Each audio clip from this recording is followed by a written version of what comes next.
Hello, everybody. Welcome to the football experience. Cable and I, Cable, Cable. What a start!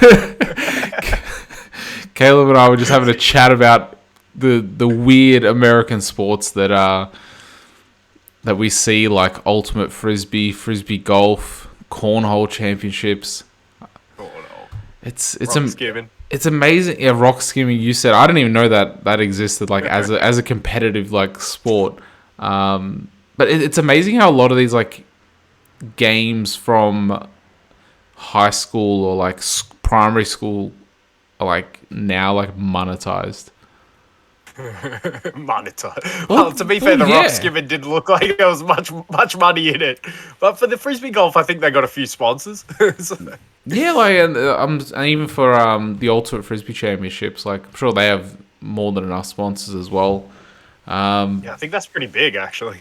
Well, like it's pretty much if you're into NFL, like you'd be into that, I imagine. Yeah. But yeah, we're not here to talk about primary school sports. We'd be bumbling idiots through. we can't give you an hour and a half on frisbee golf. Sorry, guys. Yeah, you know, but it sort of reminds me, like looking back, we used to play paddle tennis in high school. I absolutely loved that. Like just like little Paddle small, tennis. yeah, like tennis on a smaller scale, and like you have like Have you seen paddle? Like that new tennis game in the it's like sort of squash. They're in a glass enclosure. Oh yeah, I think I see like that's getting big. I think that's how we used to play, except without the surroundings. So like it would be like on that sort of like smaller court. Yeah. But and then obviously not with actual tennis rackets, but like with smaller sort of rackets. Not rackets, they're more like bats or something. I don't know. Yeah. Paddles. Paddles. That's what the sport's called. Paddle. Hence paddle tennis. Anyway, we're here to talk football. And there was a lot of football during the week. Mostly cup competitions like Carabao Cup, FA Cup. Well, should we start by telling the people... Oh, it'll be a different pod, won't it? So I've done it the European section already, solo. Yeah, so Caleb took it upon himself to record a solo European rundown. So that will be uploaded as a separate video for those of you who would like to watch and enjoy that, who aren't necessarily into just Premier League. This will be more English focused, this pod. Yeah, but apologies, I have to deal with me for half an hour, so... Oh, well, your voice is fine ever since you got the new mic. Oh, thanks, then. Yeah. I actually don't know where to begin. I'm sort of like lost because like I've personally lost my train of thought talking about all these like random American sort of subjects, sports subjects, and like, are we going to address? I guess once we talk about the Manchester derby, we're probably going to address Man City's form and what happened to them midweek. There's quite a lot of talking points from the middle of the week that will carry over into the weekend coming. So where do you want to begin? Well, I think we can probably talk about City, but how much has any? I think it's just a culmination. I don't know how much anything's evolved from when we last talked about City, because I don't know. He goes in. He at least plays a 4 at the back in this cup game against Southampton, and admittedly I wasn't going to watch it, but then I saw the result and I'm like, all right, I got to see how this kind of happened. You're obligated to. Yeah, you're kind of obligated, especially because of the rap that Southampton have been getting recently with Nathan Jones and him just being a prickly person himself, but then coming in, with no experience here and playing a lot of sort of long ball football that a lot of people in the media don't agree with.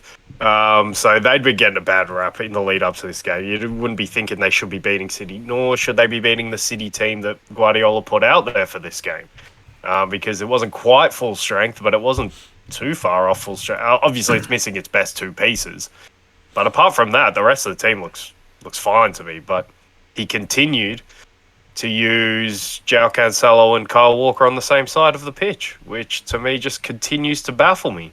Kyle Walker is a right centre-back, out and out, one of a 2 in this game, and he was diabolical. Really, really bad. When you've got so many options, like I said, they've got six. They had 6 World Cup centre backs in the round of 16 for those nations. 6, which is incredible. And you feel, and I didn't put Walker in that list, and then you feel obliged to use Walker as a central centre back. I don't think so. Yes, for me, I don't know. It just continues to be obvious for me to go back to the way they were playing. I still can't explain why he doesn't think it's right to just put Cancelo back at left back and Walker at right back, and then use his abundance of options at centre back. Still feels the need to play Sergio Gomez. Sergio Gomez isn't looking too great, but that's understandable because Man City aren't looking too great. So a piece like that, you're not expecting to come in and change the tide of anything. You're expecting him to sort of just be additive to what's already there, and what's already there isn't very good at the moment. But that's only in terms of performance, and this is only the League Cup. They've got bigger fish to fry. Doesn't matter in the grand schemes of things. They won their FA Cup tie with Chelsea. They won their league game with Chelsea, which was more important at Stamford Bridge. And they were pretty poor in that game, but they got the result. So I don't know. Do you want to do it? Do you want to do the topic of, oh, Man City better without Erling Haaland in the team? I don't think we need to get to that point, but it's starting to be floated around by subsections, and yeah, I don't think we can go to that point. Like I said, I actually think Haaland's more the reason why City are where they are, because I think if that squad had gotten stale like Liverpool's, I don't think they'd quite be as bad as Liverpool this season, but I don't think they'd be as good as they have been this season either. Because I really think they needed, as soon as, and I've suggested this before, as soon as Liverpool dropped off that level, I think City have dropped off that level as well. I think they needed Liverpool to be going full pelt, and what they should be doing now, if you're Manchester City and Guardiola, is using Arsenal as the motivation, because obviously the way they've started this season has been unbelievable pace, and that I don't know if they have, like, to your point on focus, I think you brought it up in one of the recent pods about whether they're focusing on the Champions League more or not. Well, for me, whether they're focusing on Liverpool more than Arsenal is the question in terms of the title race, because they've got Liverpool beat hands down, and now it's pretty obvious that they need to focus on Arsenal, but have all the players got the same hunger to beat Arsenal that they did to beat Liverpool for all those years, because that was a rivalry that was building, and now it's just not kind of there, and they pushed each other to such extreme length that I actually think City would be doing a little bit worse without Haaland this season. Not a hot take, obviously, but I think they would, just because of that factor. And yeah, I'm definitely not prepared to say that they play better without Haaland in the team. They play better when they play the right system and the right personnel in the right positions of defence, is what I'd say. And they play better when they have Edison in goal, because a lot of people want to say that second Southampton goal was brilliant. It was something you'd see in under-14s football. It's one of those shots that an under-14s goalkeeper lets in because it's too tall for him. The goalkeeper's in no man's land. If he's seen it, and I think he did see it. To be fair to Gianeppo, he did. I think it was Gianeppo. He did get his head up, so maybe he saw it. It was a beautiful chip. But what's the goalkeeper doing there anyway? It's kind of a ridiculous goal. But hey, I'm happy the City are out. Southampton, I'm happy they get at least a chance to do a little bit better. See if they can roll this on against Everton. But yeah, City's problems, I think we outlined them last time, and I don't think I've changed my opinion on where we sit with City.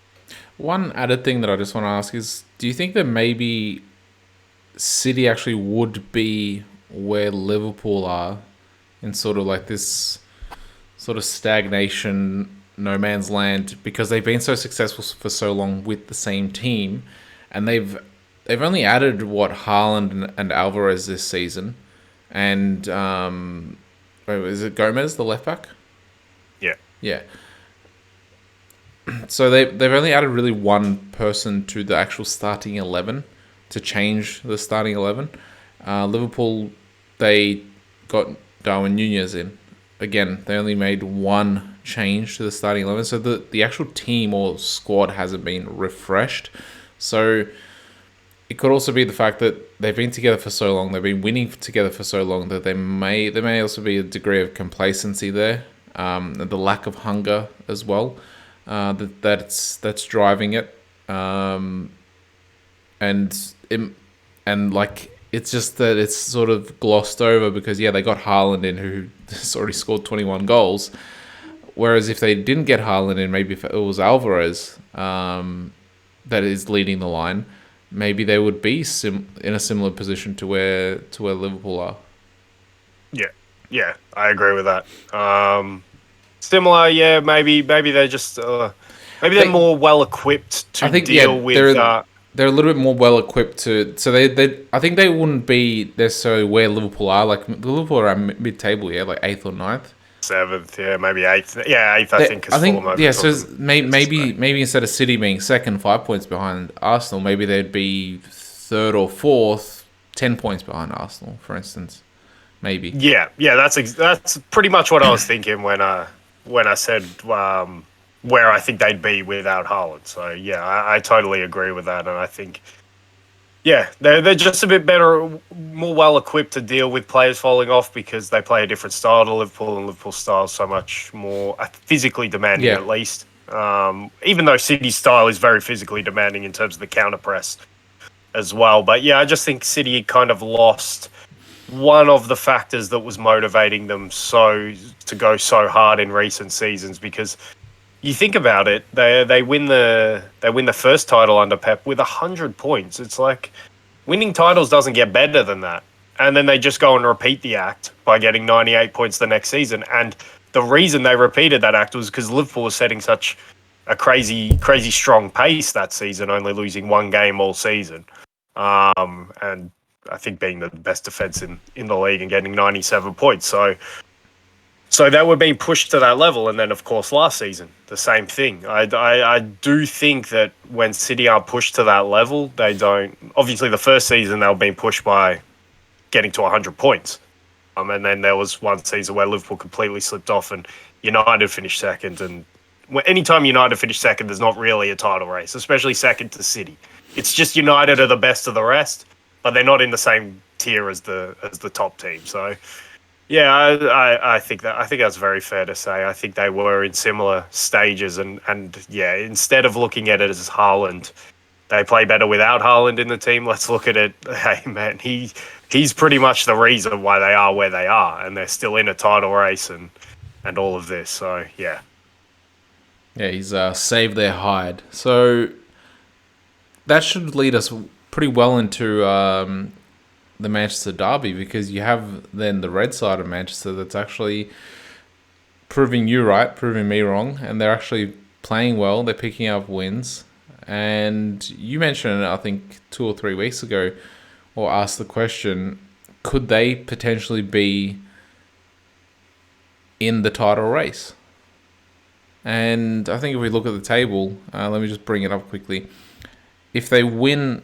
if the results go their way, so if they win tomorrow, and then if Arsenal lose, and then if they also beat Arsenal the following weekend, I believe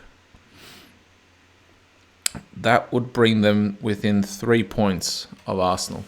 Do they have Palace in the middle there between these two games? I don't know if they have them midweek or if they have them after. Because obviously, if it's those two games, but if you have Palace thrown in there and a chance to pick up even more points in the midweek. Let me just have a look.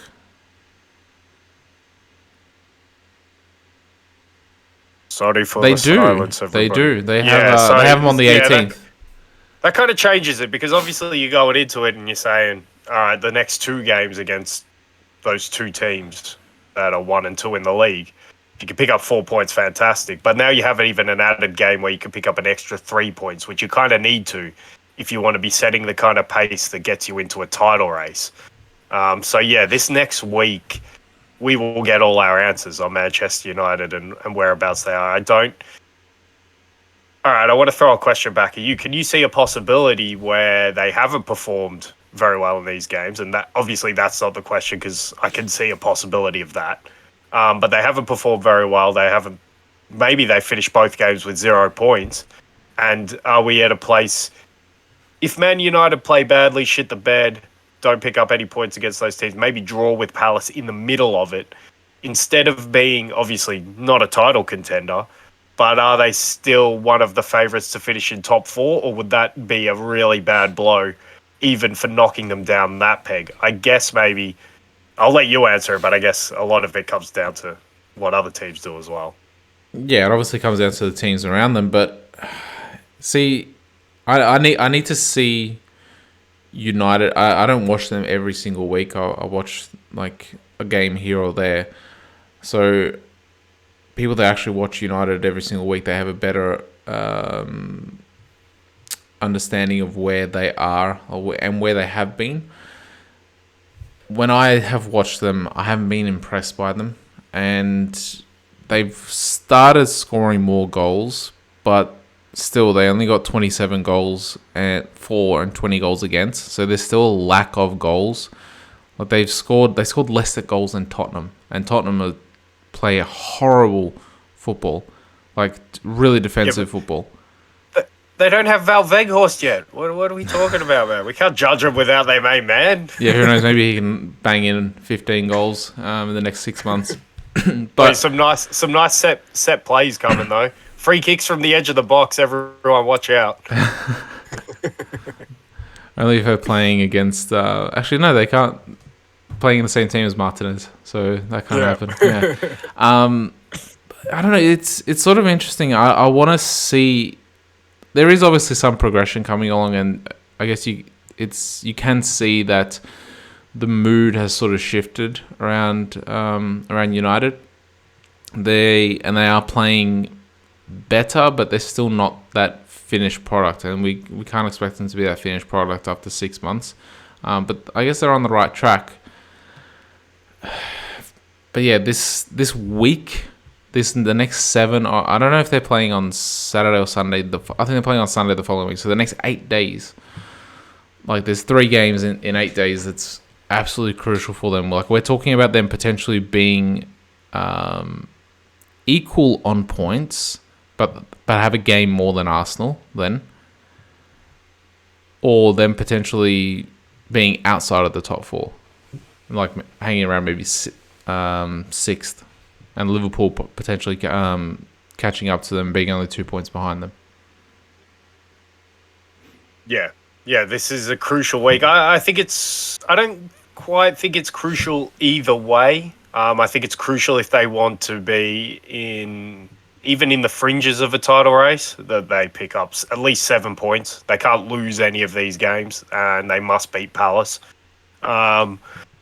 But I don't think it's crucial in terms of a top 4 race because of what I said about the other teams. I think that pace is completely different. You can afford to go on a spell where it's bad if they were to only pick up 1 point from these 3 games, because conceivably they could lose both against City and Arsenal, and obviously that affects them against Palace, and they only draw that game or something. So yeah, conceivably you could see one point coming out of this. It's not outside the realms of possibility. But even then, I don't think that knocks them out of a top 4 race. And I don't think I would still probably put them 4th, obviously without seeing what other teams would do. But Newcastle continue to impress me. So Tottenham, we will see. That's another one that we're going to be previewing as well. Another big one, but. It's not like they have an easy game on the weekend, so they probably should. The way if football gods have anything to do with it, they probably should lose that game. But they could win that game as well, so that could give them a little bit of a spurt. And that's what I'm talking about with top 4 races. Just ebbs and flows. It goes, and to their benefit, we have to see what Liverpool bring. But Liverpool and we need to say this now. I'm surprised we haven't touched on them. I don't know if we will. Maybe we did too much on them in the last pod, but Chelsea look like they're all but out of the top 4 race at this stage. I don't want to We'll get into them after we finish the Manchester derby. Yeah. So I still would put them as. It would put them in a tough battle with Tottenham, and it might see them lose a bit of ground on Tottenham if Tottenham get positive results, but they'll still be right in that mix for top 4, even if they have a pretty dreadful week for me. But yeah, so it all depends on whether they want to be in a title race, in a fringe title race, whatever it may be. But yeah, top 4, they'll be in that until, at the very least, with like 4 or 5 games left of the season for me. Yeah, I can see them definitely definitely battling it out for top four. Like I'm still sticking with my. Actually, I don't know. Have you seen? I know we're supposed to be talking about the Manchester derby, but did you see Klopp's latest outburst? Which one was this? I think it was like yesterday or today, where he basically was saying that like something about that they have they have the money, but they don't know how to spend it or something. So I don't. Who? Yeah, I haven't seen the direct quote. I've just seen like sort of. But who's he talking about? I think he was either talking about Liverpool or the ownership, because Oh wow. he was asked about transfers for Liverpool, because they've only brought in obviously Gapco, but they're lacking in the midfield, and they also lost Van Dijk since I last made that prediction. So I'm not entirely convinced that they will make top four, unfortunately. Nah, I'm very unconvinced on that. Yeah, And so Jurgen, tough titties. You've still got a squad that last season we were talking about the best in Europe, so do something with it. Come on. I think you were even trying to make a claim that they were you gonna say the best of the last decade or something? No, last 5 years. Last 5 years. I still stand by that. Like, this season is not an indication of what we did in the last 5 seasons. It's a rolling 5 years. It's, well, yeah, if we're rolling it onto this season as well, then not the last 5 years. But if we cut it off at the end of last season, 5 years before that, I still stand by that. Yeah. Three Champions League finals, one win, one Premier League. Could have been three in another era without Manchester City. So, yeah, I don't know. I still had my objections to that claim, and rightfully so, I think, at the end of the season. So you put Real. Yeah, I think so. They won two, to be fair. Yeah, they won two. But they were never a dominant team who were doing bits in La Liga, like Liverpool were in the Premier League.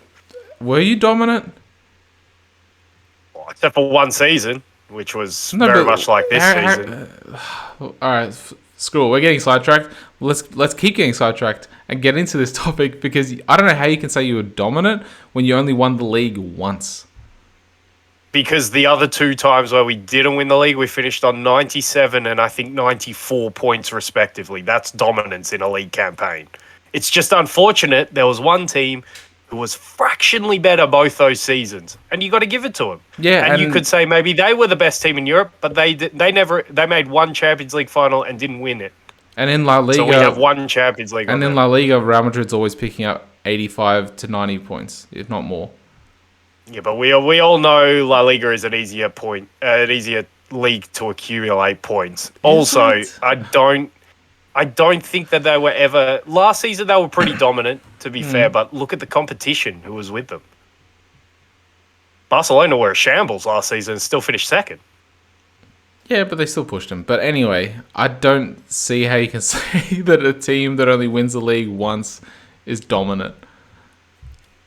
But dominant means dominant means that you actually, for me, it actually means that you're winning titles. No, but when you put yourself in a position that's that close, like, I think to play the results is completely unfair. When it comes down to either 1 point or goal difference, to play the results, I think is...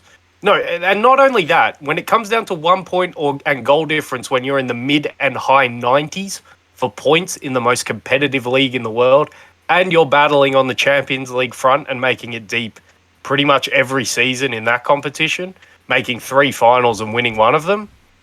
I just like. I'm not saying that other teams weren't also dominant and have a claim. I'll give you the Real Madrid claim. I'll give you a City claim. But for me, I think when you put both together, the fact that, like I keep saying, in another era, Liverpool would have had 3 league titles with that points tally. I think that 97 is the most for a runner-up, and I'm pretty sure 94 would be the second most, or maybe I think the third most for a runner-up. I'm not sure. It might even be the second most. So to put that into perspective, in the most competitive league with the best managers, the best talent, the highest paid talent at least, and they're doing it on the Champions League front as well, which City never emulated like Liverpool. And yeah, I still stand by what I said. I don't. Yeah, well, that's it. I respectfully That's all I have to say. I respectfully disagree because I just can't see Yeah, I that. know. I can't see that as domination when you're not winning the league. Like, yes, you're coming within a point or 2 points of winning the league, and you say in another era they would have won the league. Well, in another era, my uncle would be my auntie. So it's all ifs and buts, really. But at the end of the day, I can't claim 90, dominance. 97 points and 94 points, one Champions League final and three Champions League finals and one Champions League win is not ifs and buts. And a 99. Oh, and also the season we did break through and win it, we finished on 99 points. Still not a Centurion team. Yeah, so that's why I'm saying you could give the argument to City if you want, but they didn't have the continental success. And didn't even get invincible either. Yeah, that was a one-off. Do you know how many points that team finished on? I think it was like 87 or something, or 89. They still didn't even get to the amount of points that Liverpool got to in those 3 seasons. Did anyone beat them, though? Anyway, let's get into the Manchester derby. How do you actually see this one going? Because it's a team that's sort of struggling for form. Are they struggling for form, really? Because we've seen City sort of drop around this time before, but then just come bouncing back. Like, for instance, we saw them struggle against Chelsea, and they only managed a 1-0, and then they absolutely blew them out of the water like 3-4 days later. And both teams fielded pretty much the strongest starting 11s as well, if I'm not mistaken. Chelsea had some holes in theirs, but they tried. Yeah, but Chelsea we've listed the amount of injuries that they've had. So the strongest 11 that they could put down, barring their injuries that they have. Like, obviously they would have loved to have put down Chilwell and Reece James, for instance. But we have one team then that's sort of struggling by City standards, at least. And then we have one team that's, I guess, flying high, started hitting some form and, I guess, turning things around. And they're playing at home as well. So the Old Trafford factor can come into play, where they've already taken Arsenal and Liverpool's scalp. Tottenham's as well. And have they beaten any other top teams? I think that's all they've played at home, isn't it? I don't think they've played Chelsea at home. So. Or Newcastle. Or Newcastle they drew with at home. Yeah. Yeah. And I thought Newcastle maybe could have won that game as well. But United could have won that game as well. So, and Newcastle is a funny one because I don't think the perception is quite that, well, it isn't that they're a big club yet. But they're getting that way. And that was around the time where they were teetering between, wow, is this team actually in a top 4 race? And I guess they started to show it after those weeks. Started to believe as well. Yeah, started to believe as well, for sure. But that Old Trafford point is a really good one because they have been, that place has been a factor in games against big teams, especially first 20 minutes. Like against us, they blew us out of the water in that first half, and they were pretty good against you guys for that, and then you guys started to take control after that point. So Old Trafford's definitely a factor. City's definitely a factor against them. So I don't know how I see this one going. I think if City can play their their old style, which I prefer them in, if Bernardo Silva and De Bruyne can play as 2/8s in front of Rodri, Cancelo I can on see the them left. absolutely. Yeah, Cancelo back on the left, a back 4. And I don't really care who start. Well, it's funny because Diaz hasn't been starting since the World Cup, so it'd be interesting to see who they go with the back 4. I think Diaz is the one who has to play to somewhat his potential and be the number 1 guy. And then for me, whoever you put next to him, I have about the same amount of faith in, which is they're all pretty good number 2s. I think Akanji, I think Laporte, Ake, Stones, they're all pretty good number 2s to put next to a number 1. Stones is out, but though. Diaz, Stones, yeah. But just in the big picture sense. Yeah. But Diaz needs to be the number 1. He needs to be that guy who leads from the back. And so far, especially post-World Cup, he hasn't been given the opportunity to be that. I don't exactly know what's going on there. But yeah, I think they could dominate the midfield if Silva and and De Bruyne are playing in there together. It might be Gundogan. I don't know. I haven't been too convinced by Gundogan. I think maybe it's time to just go back to that Silva De Bruyne. Maybe he doesn't trust De Bruyne's legs in there, but especially when you see that it's Eriksen in there. I know Casemiro, like I said, is probably the best midfielder in the world at the moment in terms of doing multiple roles. He's sort of like Griezmann was in the World Cup, except in a deeper position, where instead of going higher to press, he fills in the gaps. But it's an interesting point. I think I heard this on one of the pods when I can't remember which one it was, but the point was that Casemiro is so good at like clogging the gaps in the midfield now and in the pressing areas and stopping teams advancing. And he's always been pretty good at that, but I thought more of his work at Real Madrid was going back into the back four and clogging up gaps there. Maybe Ten Hag has shifted his focus to be more in front, more proactive, and more looking to stop at source a bit. I have no doubt he can do both because he's such a presence in there. I don't know how long he can do the second option for the more proactive because he is 30 years old already. He might be 31 by now, but yeah, he was 30 when he came, and so he's getting on a bit. But yeah, it's the way he's evolving even at this age in terms of his ball playing, and maybe United have given him that opportunity to do that because he's not obviously playing with Toni Kroos and Luka Modric who do all of that work.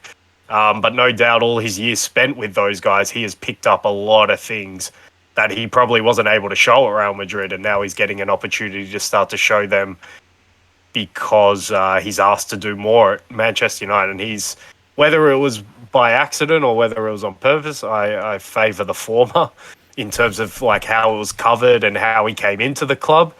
But what a signing he's been, and it's just like I think we were impressed by the signing at the time. No doubt about that. He came in as the best holding midfielder in the world, and I thought it wasn't covered in the way it should have been, that they were able to pull off this coup, and get him into the club and really just like reinvent the whole midfield, because the midfield was diabolical before that with Fred and McTominay, and then all they did was stick one player in there, and for me it's transformed nearly the entire season.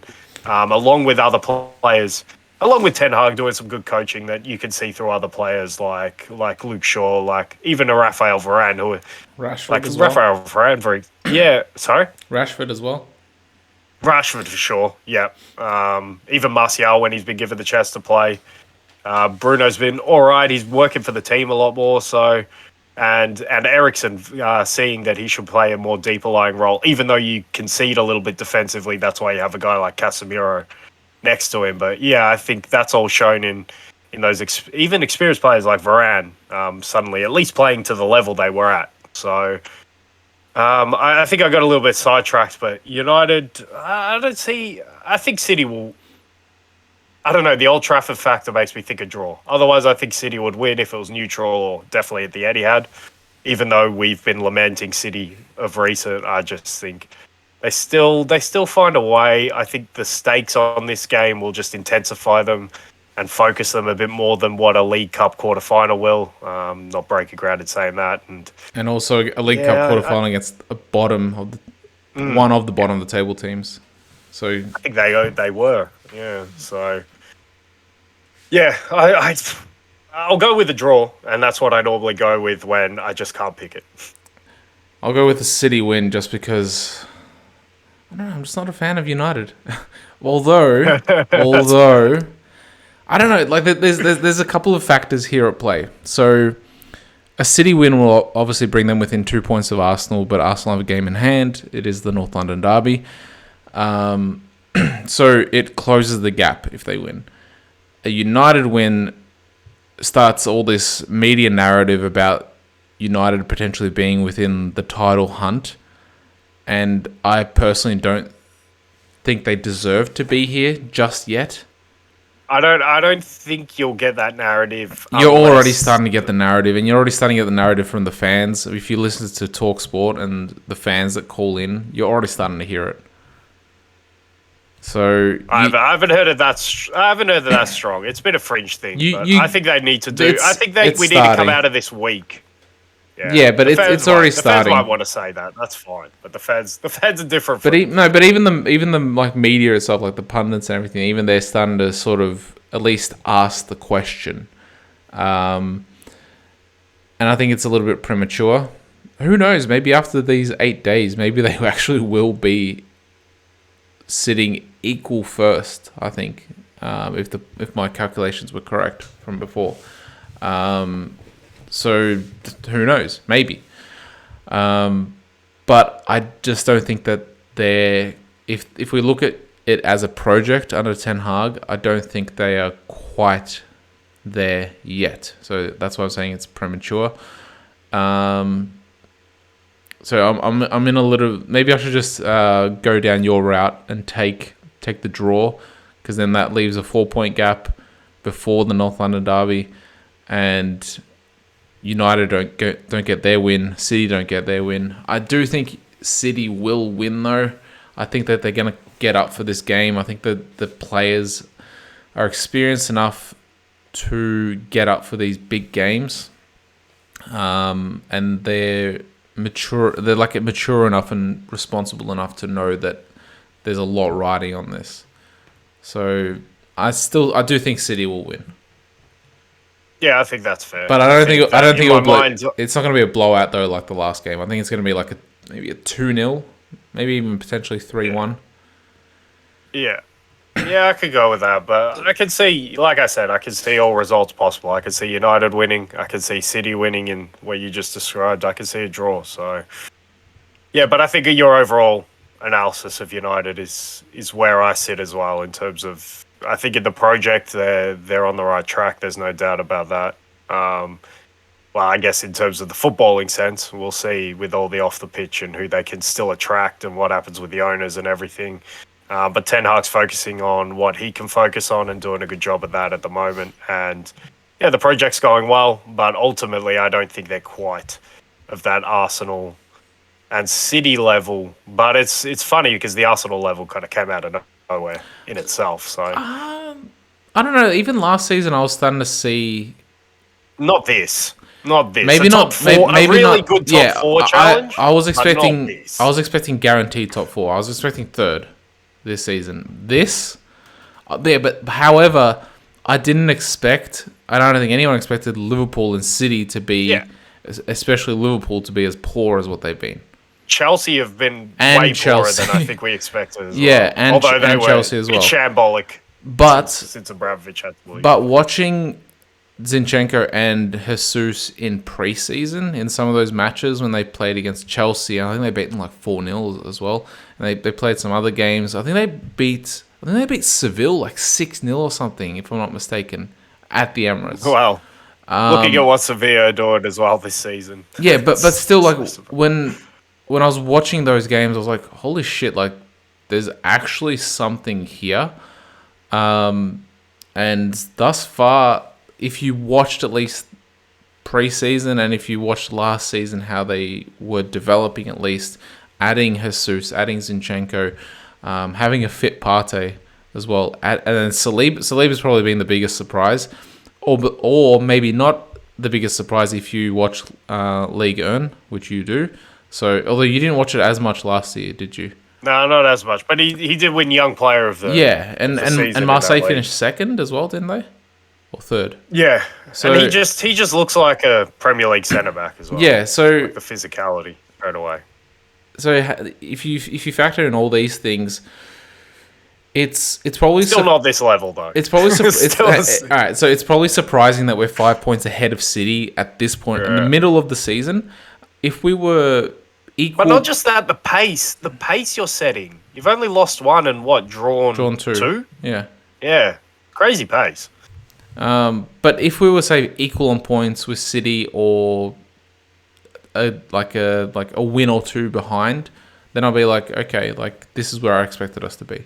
So yeah, and like you referenced this pace and everything,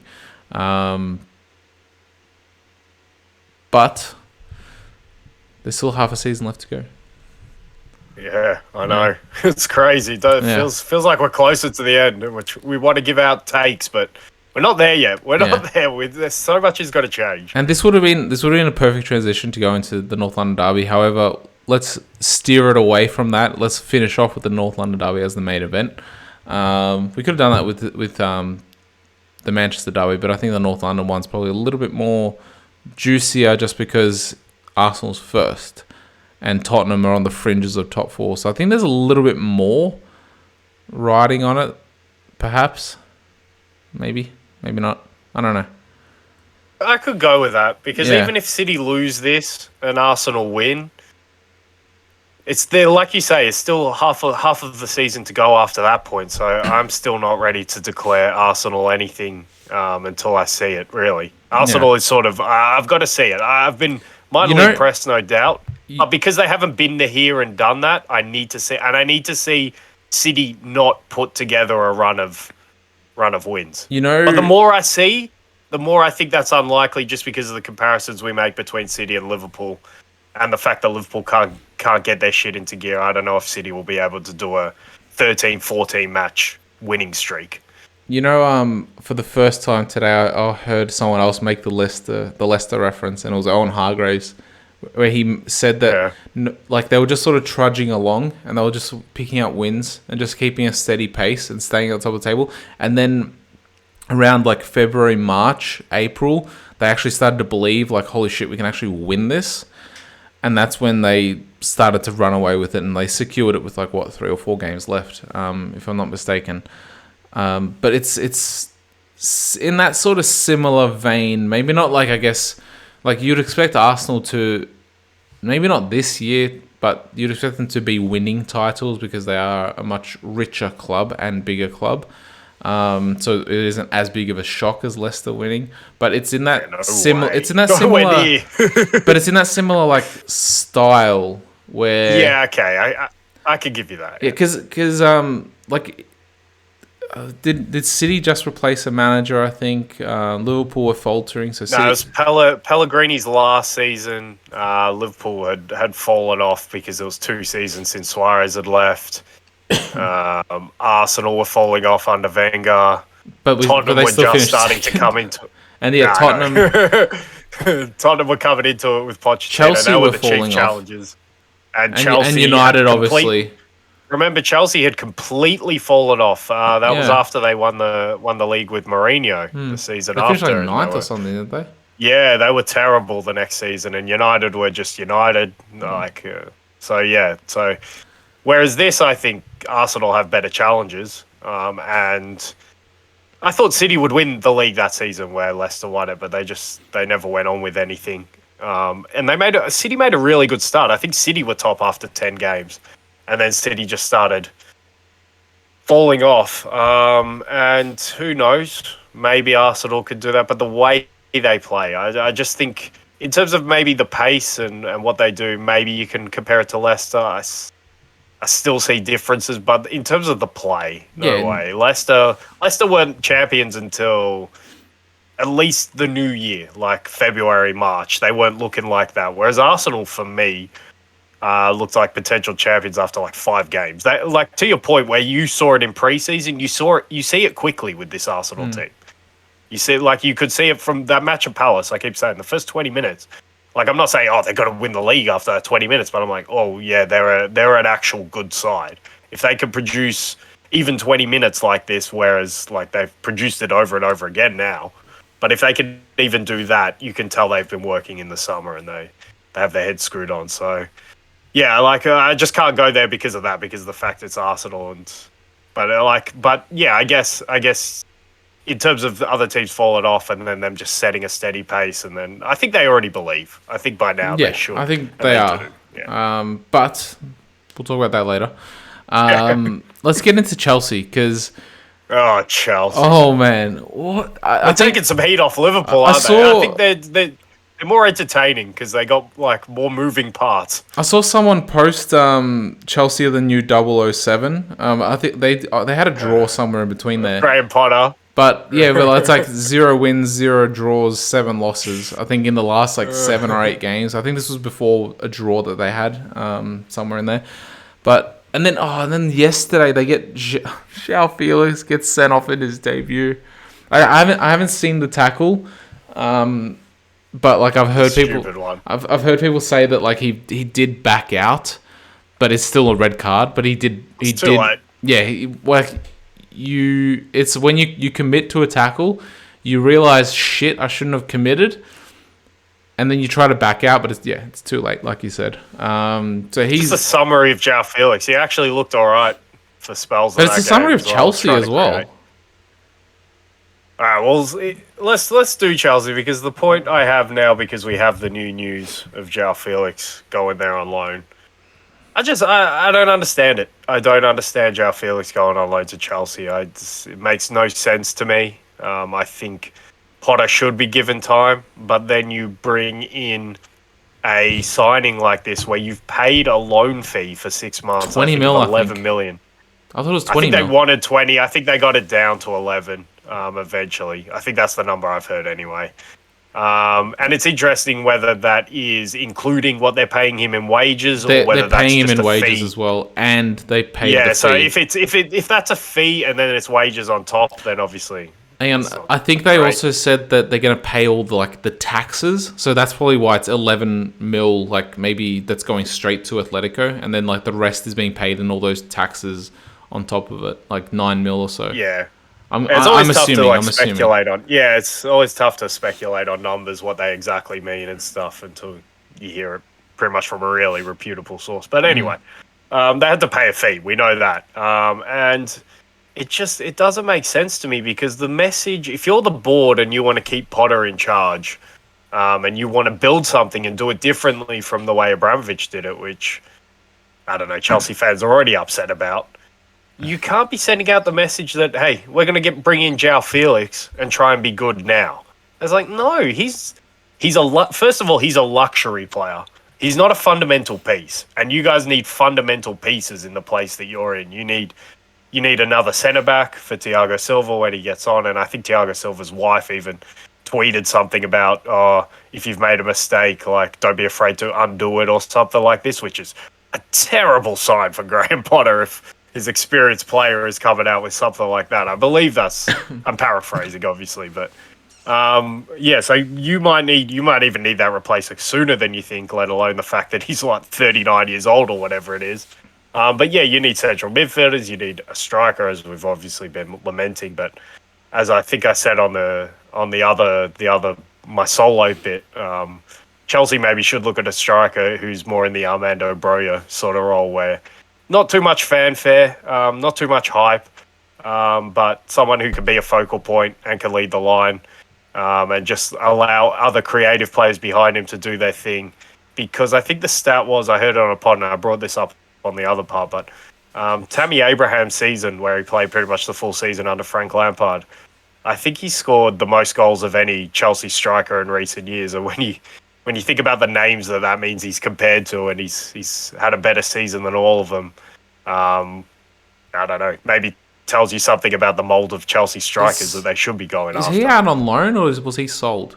No, he was sold to Roma, I'm pretty sure. Jeez. Yeah.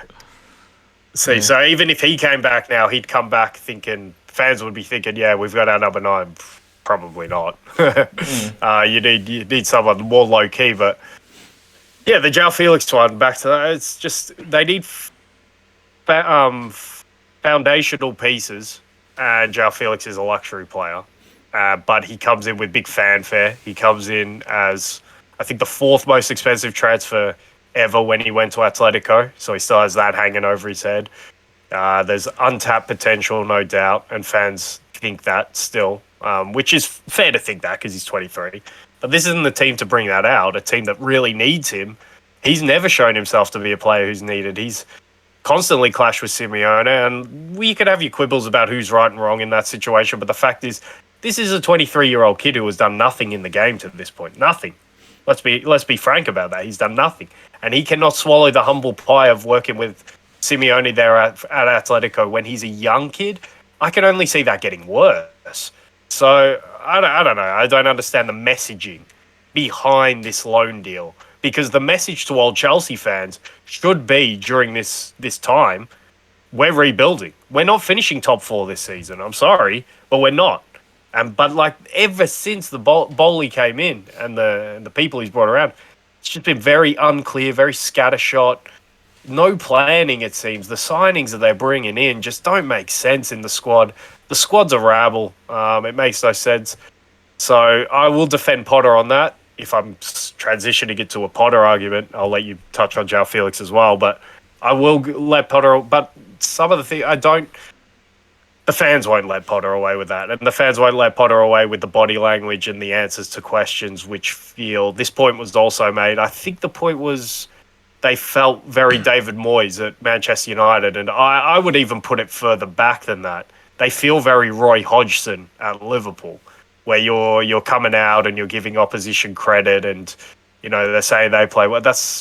I get it. It's fine. For me, it's fine what he's saying, but fans don't think that's fine, and fans are a little bit uneasy when you're a club like Chelsea and you're giving opposition credit in games where you probably should be doing better at least, and if not winning.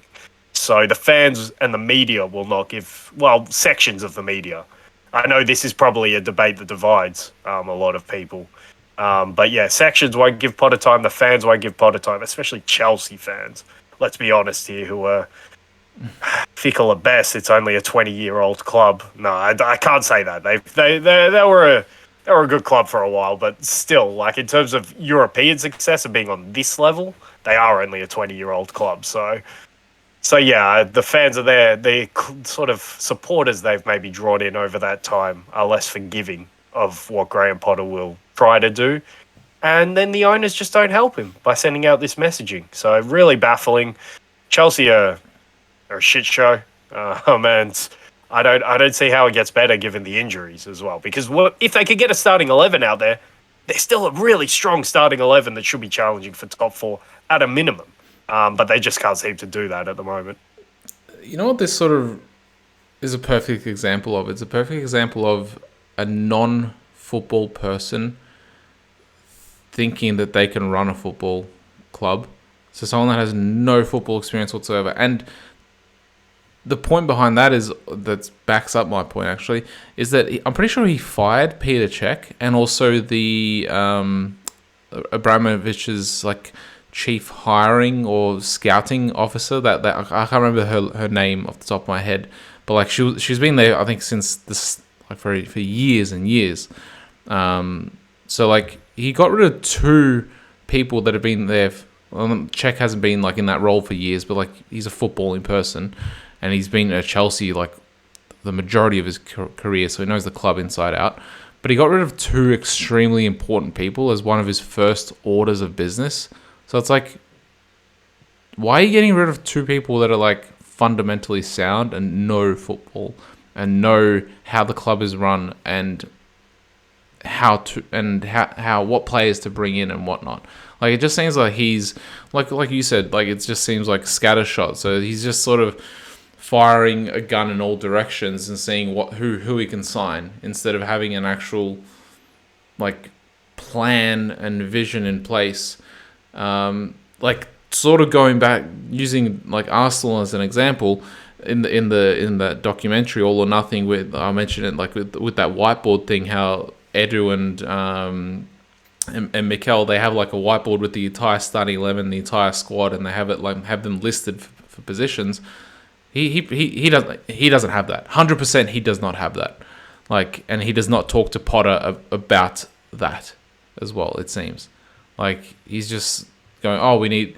he probably sees the match and he's like, oh, we need a forward, let's sign Nkunku. It's a good signing, but, we need a forward, oh, let's sign in João Felix. It's just, like you said, it's scattershot, it's random, it's unplanned, and you can see it, really.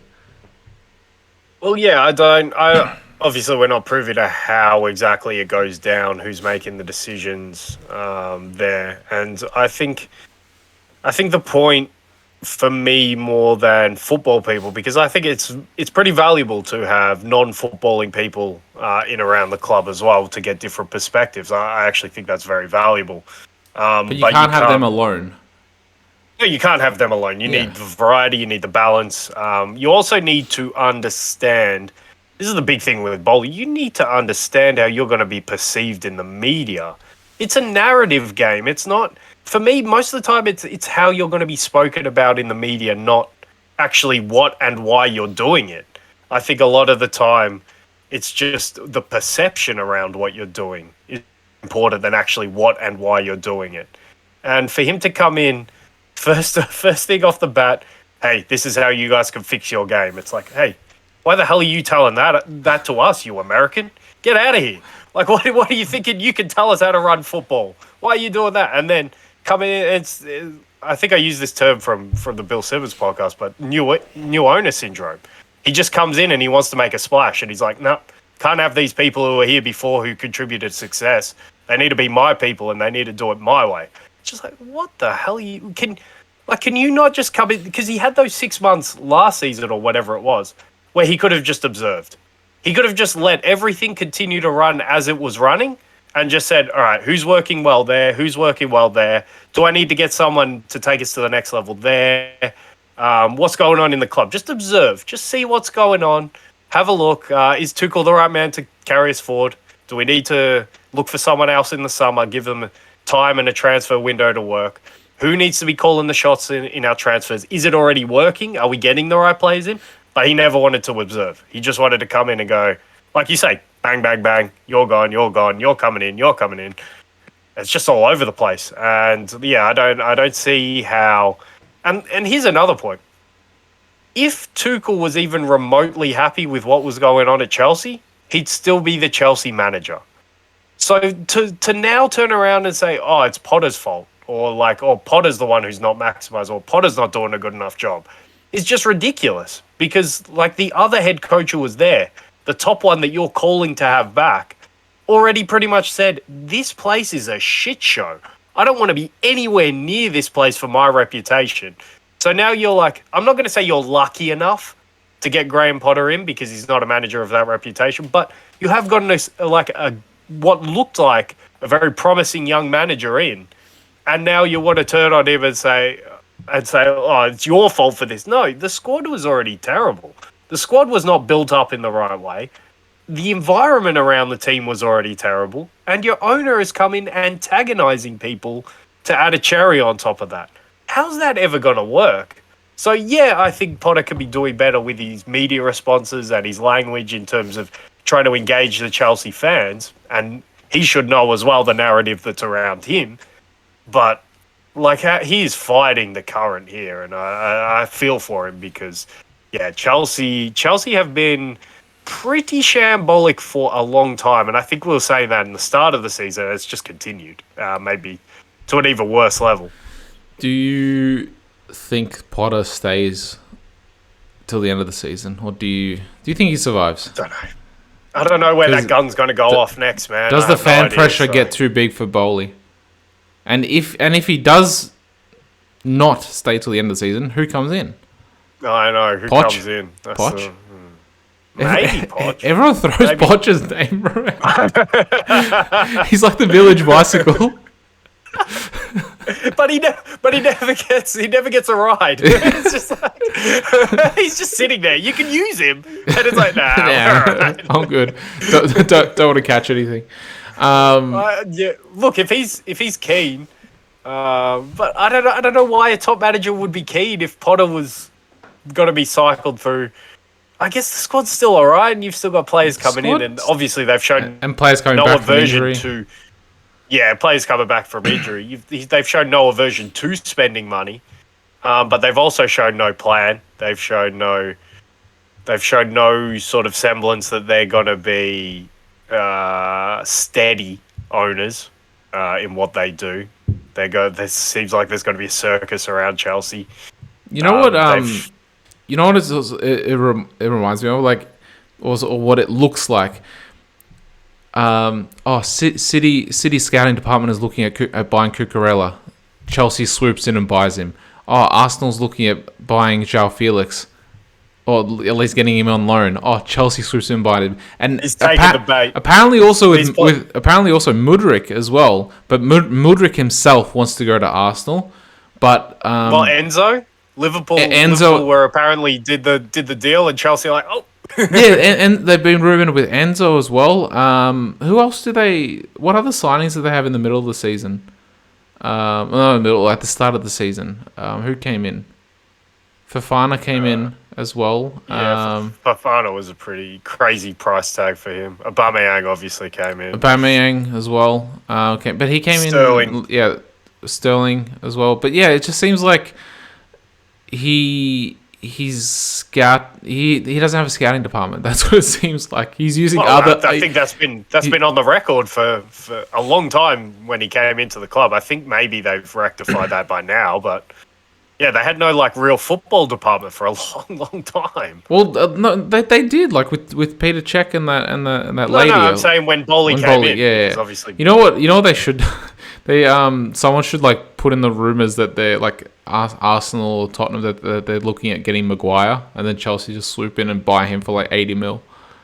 Dude, Maguire might not be a bad signing. It might not be. He put in a good performance in midweek, didn't he? From what I've heard in the FA Cup. I didn't Apparently. But what they desperately need is a goalkeeper.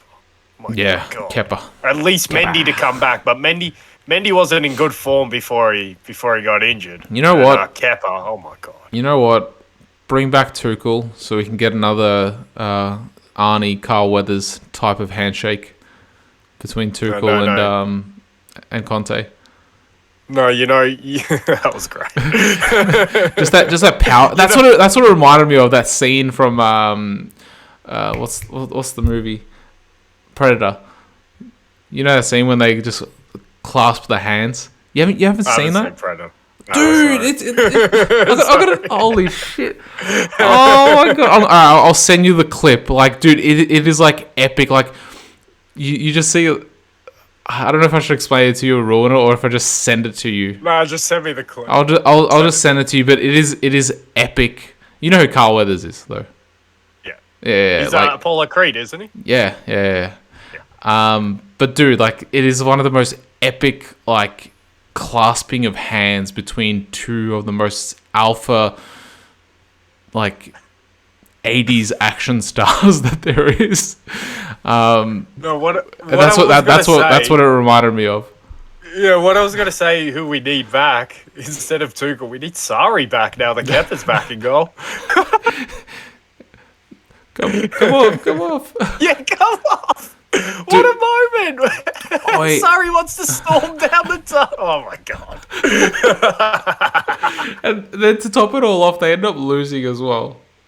Oh no! Oh, it's too good. But apparently Kepa is a really good penalty saver. So like him staying on for penalties, like because then Tuchel bring him on for penalties last year in the Carabao Cup. Yeah, he did. So, now bring back Mourinho. Oh, dude, I reckon Mourinho comes back to Chelsea. Bowley's like, oh, Mourinho's won titles for us and stuff. Dude, Bowley doesn't want that headache. Can you imagine Mourinho in that environment? He would kick up a fuss so fast. I don't know. Would the Chelsea fans want him back for a third spell? I don't think he'd want to go back. Apparently, Brazil are begging for Mourinho. Really? Yeah, like a few ex-players, and I think even Neymar have maybe not begged, but they've floated it out there. Did you Did you see what Mourinho said? Apparently, like, because didn't Roberto Martinez get the Portugal job? Yeah. Yeah. So apparently, like the newspapers were saying that Portugal picked Roberto Martinez over Mourinho, and then Mourinho said, like, he said something along the lines of, "Nah, I rejected Portugal," and then they were forced to get Roberto Martinez. Because he was their second choice or whatever. Like, I was always the first choice. Like a typical Mourinho sort of response. Yeah. Typical. It's a shame that he hasn't been winning as much as what he used to be, because that would be epic just to like have him back. Imagine that. Like, imagine peak Mourinho with Klopp and Guardiola. Well, we were close to it. We never got Klopp in Spain, which is right, because Klopp in Spain isn't a match. All three of them in the Premier League would have been ideal. Klopp at Atletico. That would have been. I can see that from the supporter base and stuff, but I can also see, because of Atletico's ultras and a lot of far right leaning sort of people who have a lot of say in Atletico, apparently, because they haven't been weaned out of the club. I don't know if Klopp would stand for that, to be quite honest. He's very outspoken on stuff like that, so I don't think he'd be too impressed with that. But in terms of like the atmosphere you could generate, well, I said this on the European one. Atletico aren't at the Calderon anymore. Yeah, Atletico are at the Wonder, and it hasn't quite been the same. It hasn't been so wonderful. But yeah, those three were peaking at a very similar time. Yeah. Well, maybe Mourinho peaked a little earlier than all of them. Yeah. Yeah. But still, like, peak Mourinho with, like, maybe not this year's Klopp and Pep, but peak. What are you talking? I just lost you, and the thing was lagging, and I didn't know where you were. Yeah, it would have been a sight to behold. Yeah, I don't know. These days, that football just doesn't seem to work when you're stuck. Yeah, although Ancelotti just won the Champions League, so yeah, and that was his players. But that's what Ancelotti does. Moving on. Is there any other teams that you want to, I guess, address before we move on to the North London derby?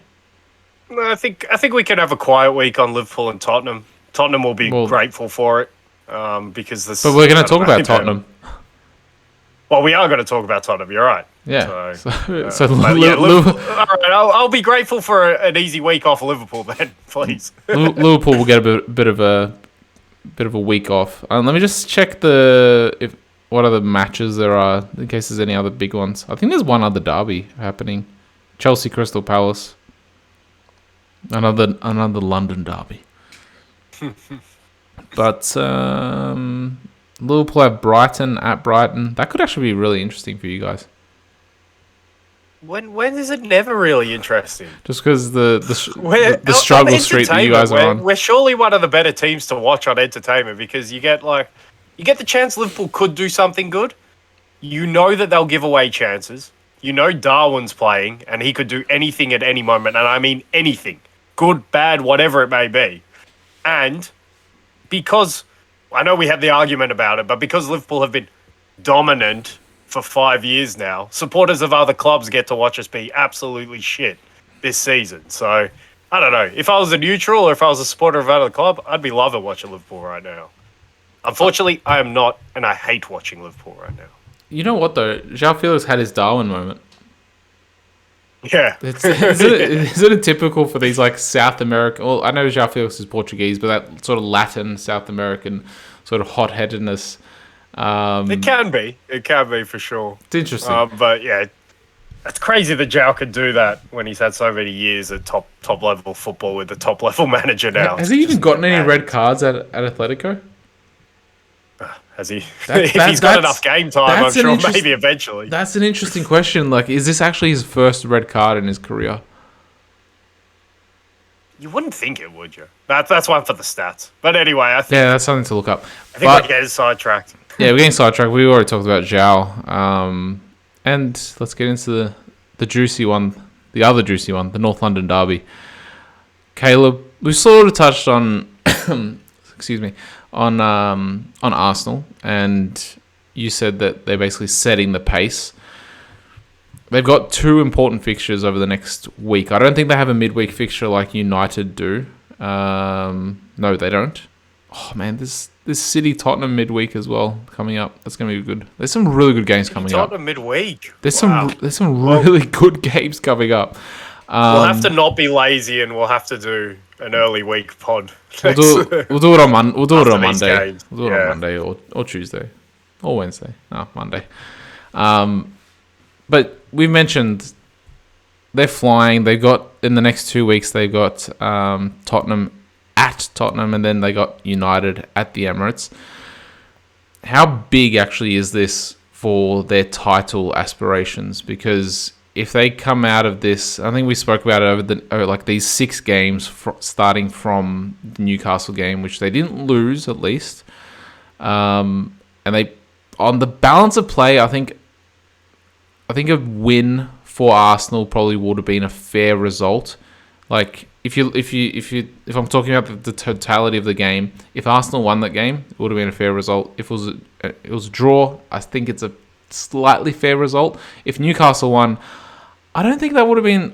a fair result based on the balance of the game. Like I think agree. Arsenal would have been slightly hard done by, or felt hard done by.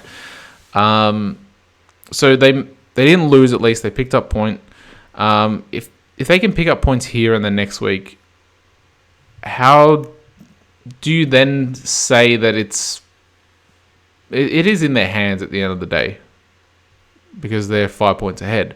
But how much closer does that actually bring them? Because that means that they would have taken 6 points out of a possible 6 points from Tottenham. They would have taken 3 points out of a possible 6 from United. So how do you think that goes towards their title aspirations?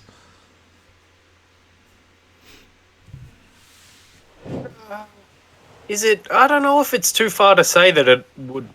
It is too far because it would only just be over halfway. But it would feel like they're going to... If they were to pick up 4 points from these two games, if they were to pick up 6 points from these two games, I mean, are we then going to turn around and say they've won the league, pretty much? I mean, I don't think so. Because I just want to add in the fact as well, like, even if they pick up 6 points out of 6 over these next two games, City can pick up 6 points as well, and it would still be a 5 point difference. Like, so we're still where we started before this weekend. Yeah, that's a good point. City can do that. Will City do that? I don't know. But 5 points is manageable. If Arsenal, I think the better question is if Arsenal could extend this gap. I think if we start getting to 7 and maybe 9 points gaps, even at this stage of the season, I mean, I just can't see Arsenal. I can't see Arsenal falling off because of this reason. I can honestly see Arsenal losing both of these games. I think it would be the most shocking outcome if you take both games in totality that Arsenal lose both. But I think it's not outside the realms of possibility that they lose both. But what I can't see Arsenal playing poorly in both games and losing. That's what I can't see. So even if they were to lose both, yeah, they might not be top of the table, or they might be top of the table on goal difference by the end of it all. Or they might be a point behind, whatever it is. But they still, for me, I think would have played well, and they still should be taking that performance, rolling it on into the more winnable fixtures that are after those. So that's, for me, why Arsenal are where they are. I think their performances have been really good. You could have, in their one loss in the season, you could argue that they probably should have got a draw, maybe even won that game if the opening goal stands for Martinelli. So, look, Arsenal, for me, they're top for a reason. I think even losing both of these games, they're still in a title race. But if they were to extend a gap and roll out of these games knowing that they can beat these two sides as well, and especially Tottenham away from home,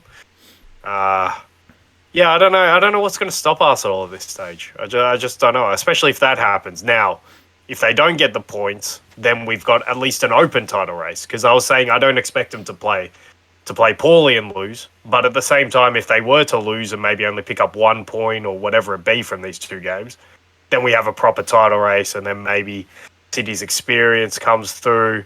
Like I said, I don't know if City have that 12-13 match winning streak in them this season. I don't quite see that for them. But who knows? Maybe they click it all into gear. So, yeah, I think it would be massive for them if they were to win these games and extend a lead. But I don't think it would be critical if they weren't.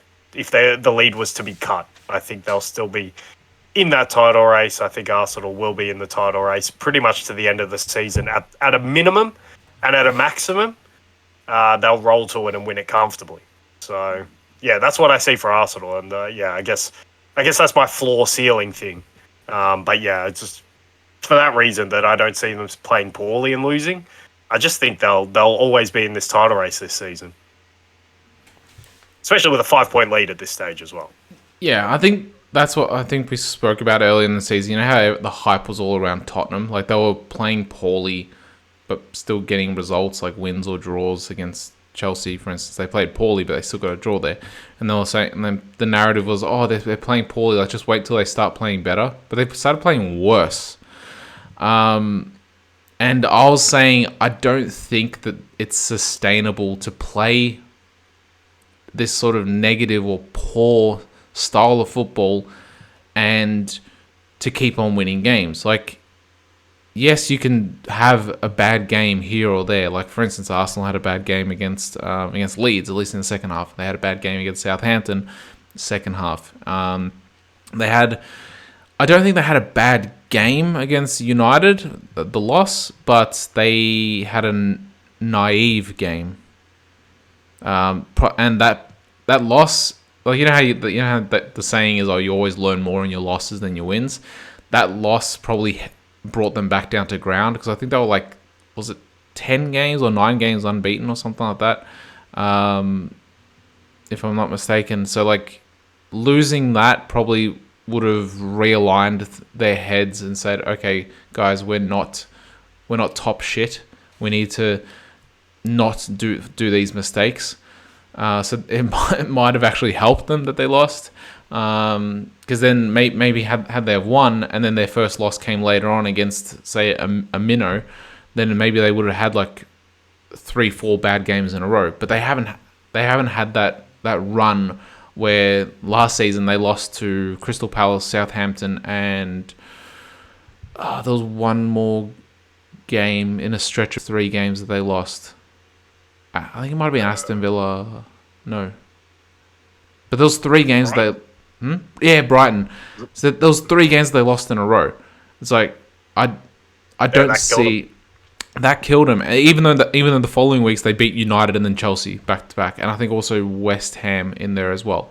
So they lost the games they should be winning, and then they won the games that they should be drawing, maybe even getting 1 win out of those 3.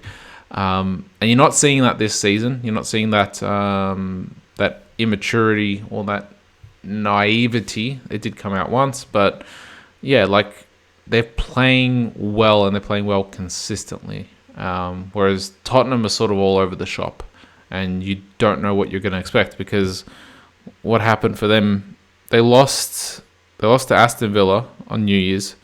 They beat Crystal Palace 4-0 at Crystal Palace, and then they won against Portsmouth 1-0 at home last weekend. They didn't have any, sort of similar to Arsenal, they didn't have any midweek game. So yeah. They're sort of all over the shop. You don't know what to expect for them. No, they are, and I think we touched on in that Palace game in the first half. They weren't impressive, but they rolled to a 4-0 win. I don't know with Tottenham. I think your sentiment on Arsenal playing well is spot on, and comparing and contrasting to Tottenham, you need to play well at some point. Conte's always got a game plan, but it didn't work very well at the Emirates. But at the same time, Thomas Partey scored a worldie that sort of unlocks that game. Yeah, that opens it. Does that happen again? But are you, as Tottenham, allowed to play that way at home? I don't think so. So that kind of puts Conte in a bit of a conundrum, because if it was the Emirates, he knows exactly what to do. Being at home, maybe he has to hedge. He has to think a little bit more about attacking. Not ideal for Antonio Conte, apparently. But yeah, this team in this 3-4-3, this 5-4-1, if you want to call it, it's just diabolical to watch at times. Really, really bad to watch at times. I don't know if Kulusevski's back. I don't think Bentancur's back. Let me just see if they played against Portsmouth and then even the one before. Yeah, so a lot rests on Harry Kane. Son, we've lamented his form. It's been really poor. Man, yeah, I don't see it with Tottenham. But there could be a game plan. There could be a home ground effect, although we didn't see it against Villa, and we barely saw it against Portsmouth as well, as they scraped through that one. So, I don't know, just still unimpressive, but I think they're only 2 points behind Newcastle, who we've been raving about. So maybe we're being a little harsh on Tottenham. And obviously there's always jeopardy in a derby. There's always jeopardy going away from home to Tottenham. But if you give me the footballing matchup, there's only one winner in this game, and it's Arsenal. Arsenal just play so much better than Tottenham. And to the point you can almost trust what you're going to see from Arsenal. Now, they might need to be a little bit better than normal, because it is a derby and it is Tottenham away from home. So the question now becomes, do they rise to that occasion? But the question also is always, do Tottenham rise to that occasion? Because we've seen them dud, we've seen them lay eggs at home, especially I think straight away about Newcastle at home. That was an absolute dud of a performance against a team who were challenging them and for top four. So, yeah, I just see Arsenal winning this game. But, like I keep saying, it's a derby and things can happen. And Tottenham at least have the potential to play well because they have Harry Kane up front, who is fantastic and loves scoring in this game. And Son, who at least it's still there. We just haven't seen it this season really at all. So always jeopardy, always a tough game. But Tottenham, man, what more can we say about them? I don't know. You know, judging on what happened last season, like how we capitulated against Tottenham at Tottenham, I can see. I'd be very negatively shocked if we didn't learn our lesson and take that result and use it as motivation to say, okay, we're 10 times better now. Arteta's got something. No, he's kept a tweet or something. You know what I reckon he has Ivan Toney's tweet, and then he just photoshopped Harry Kane over the top of it. So it's Harry Kane, nice kick with the boys today. I reckon he has. Still my favourite moment. He must have something like that lined up.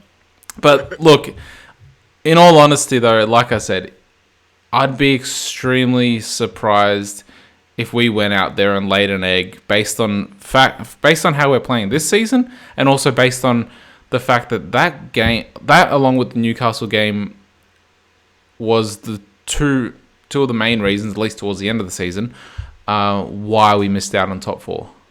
So hopefully they can use that as a lesson. And so far this season, they've used everything as a lesson from last season. So I can't see. Look, in football, anything can happen. Like, the better team can lose. We saw it in the World Cup where, we saw Spain lose to Morocco. We saw Portugal lose to Morocco. So like we saw Croatia beat Brazil, even though Brazil were favourites. Although Denmark lose to Australia. Yeah, although unlike Tottenham, Croatia actually played good football. Or like football it's easy. It's at least a lot easier on the eye than the way Tottenham play. But yeah, I'd be extremely surprised if Tottenham win this game. I can see a draw based on how Tottenham line up, but I more than likely see an Arsenal win. Yeah, I wouldn't go as far as extremely surprised, but actually, I'd be surprised if we play badly, you said, where we should, like, you've seen us play well enough times that we probably not going to have a bad game in us. Although it does happen, like you probably have a bad game every now and then. But in these big games, if you have a bad game, oof, no bueno. Yeah. I agree with that. I would be shocked if Arsenal have a bad game. But Son's going to have to be really good for Tottenham, I think. And Tottenham are going to have to break out of that suffocating Arsenal containment with somewhat regularity in the first half, because they need to get the fans on side. If they can get something to hold on to, if they can break out of it once or twice and maybe get something to hold on to, then the fans will be happy to use the energy and give the players their energy for defensive purposes. But if it remains stalemate, remains 0-0, Arsenal sort of control territory, control possession, and Tottenham really struggle to get out of that suffocating containment, then that energy from the fans, I think, will turn to a different direction really quick. So for me, in my mind's eye, when I look at this game and how Tottenham can win it, they need to break out of that containment of Arsenal. They need to create chances. They need to get the fans on side. And ideally, they need to get something to hold on to, because once they have something to hold on to, like I said, the fans will be more than happy to give the energy to a defensive purpose where you're holding on to that. But when it remains 0-0, when they're not up in the game at home, they're still going to expect their team to try and win the game. And if they can't string anything together, if they can't counter attack properly, if they can't get past that suffocation of Arsenal, then the energy's going to change. And the Tottenham fans don't need any more reasons to turn on their team at this present moment the way they're playing. We've been talking about Potter potentially hanging on to his job. What about Conte? Do you think he survives till the end of the season? Conte still has the air of if he doesn't get top 4, do you think he stays? Well, he won't stay for his sake. I don't know if he gets sacked. I think his contract is up anyway. Yeah, he won't stay for his sake, and I don't think he wants to stay pretty much no matter what for his sake, to be fair. Antonio Conte, you could see just how selfish a manager he is in all the press conferences and how important it is that he remains intact and somewhat disassociates himself to the club when the club's not doing well, which is completely wrong for my mind. But he still gives off, I guess his PR's working because Conte still gives off the air of a manager who maybe isn't too good for Tottenham, but if he were to leave Tottenham, it's not the end of the world for him. That's the kind of air. It's sort of Mourinho-esque. Somewhat, but Mourinho actually, he had to go to Roma after Tottenham, so Mourinho was at a different point of his career as well, I think. But it's sort of that similar... So Mourinho at least maybe like 10 years ago. But what we are seeing is Conte is starting to run out of challenges, unless he adapts his football, because a lot of big clubs around Europe are not going to want to play that style. And this is just somewhat doubling down on a reputation that he's getting, so... But when he was at Juve, they played pretty well, and Inter the 2 seasons ago.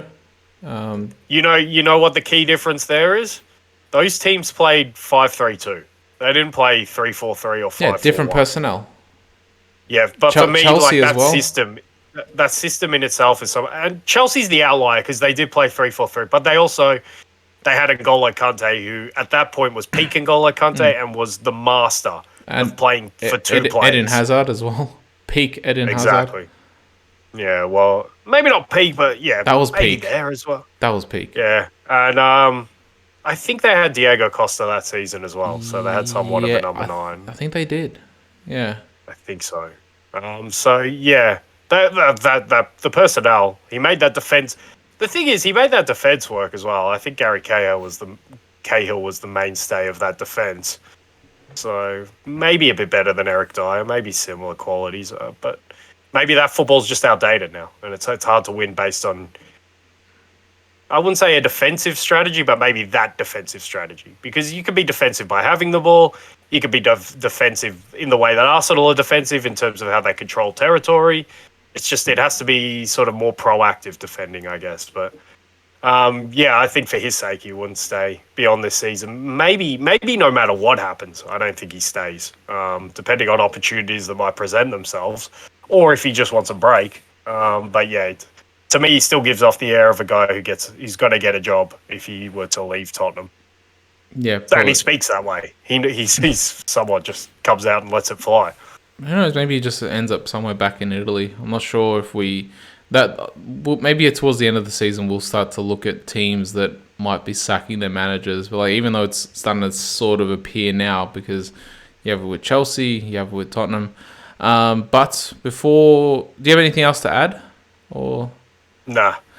All right. So before we wrap up the show, what is your prediction for the game? I don't know. The way I saw it in my mind's eye sort of convinced me. I'll go out on a limb. I'll say Tottenham 1-0. Ooh. Any reason behind that? I know that goes against my head, and it's not really for my heart because Tottenham is shit. So, but yeah, and it's not good for our top 4 hopes if they win. But I don't know. My mind's eye just sees this. They get out once on the break in the first half, and then they just hold on to it. I guess you could see that happening, and also especially without Jesus. I know Nketiah's been pretty good, but yeah. I think they'll fancy playing him more. There is a stat. I think Tottenham have won at I don't think Arsenal have won at the new Spurs stadium. If I'm not mistaken. So I think they've been there 3 years now. I don't think they've won a game there yet. So I don't know. Maybe they can break that stat. I don't know. I can see 1-0 the other way, but I can see 1-0 for Arsenal. But at the same time, I can also see if they get an early goal, I can see it being a blowout because, like you said, I can see the fans, like the atmosphere, just like completely vanishing from that place. And I've noticed not just vanishing, turning. Yeah, which is even worse. But on that note as well, I've also noticed with some of the games that I've watched with Arsenal, you hear the Arsenal fans more at away games than you hear like the actual home fans. You probably won't hear that at Tottenham. Maybe you will, especially if Arsenal go up, like take an early lead. Then, but like that's massive. Like hearing like the away fans louder than the home fans, that tells you like that there's a complete backing behind the club, which obviously then motivates the players as well. Because like when a club's struggling, the away support, like it's non-existent pretty much. There is, and I guess we can finish on this, but there is no doubt a complete backing. And for all the, it's not even criticism. It's just, I get it. It's a personal thing for me that I don't like Arteta, especially now that he's starting to do better with this team. But one of the great things that he's done is he's got Arsenal and Arsenal supporters, who I must say are notoriously fickle for my liking. Especially when Wenger came back and they're all chanting Arsene Wenger. What happened the last 5 years he was at the club? Who all wanted him out. But anyway, the way he's got them all on side, the way, to a man, every Arsenal supporter I speak to, which is like maybe up to 5, they all love Arteta. They love what he does. And if you compare and contrast that to Graham Potter, this is the only thing I can be critical of him for so far, he can't get the Chelsea fans on side. He can't show. And for me, I think it's somewhat fake. I believe, and it's not fake. Arteta is young, so he still has that exuberance, I guess. So I can say it's because of that. But for me, managers are way too calculated and they have to be in every action that they make for this to just be Arteta sort of acting off the cuff. Maybe sometimes it is, but I think it's not fake, but it's calculated. The way he wants to show emotion to the fans, the way he wants to show emotion in post-match press conferences, the way he wants to be spiky, all of these things. Yeah, sometimes it may just be heat of the motion, the moment after the game, but I think he's sort of lent into it and he's been calculated with that, and it's helped get all the Arsenal fans on side, which it's working for them now. Personally, it wouldn't work for me. I wouldn't like what I'm seeing, but you know what? But I would love what I'm seeing in the football sense, and that's all that matters because they're top of the league and they're playing exceptional stuff. And the way he's gotten the Emirates to sound maybe like it's never sounded before. It's the best no atmosphere mean feat. that I've been That's to. Remarkable.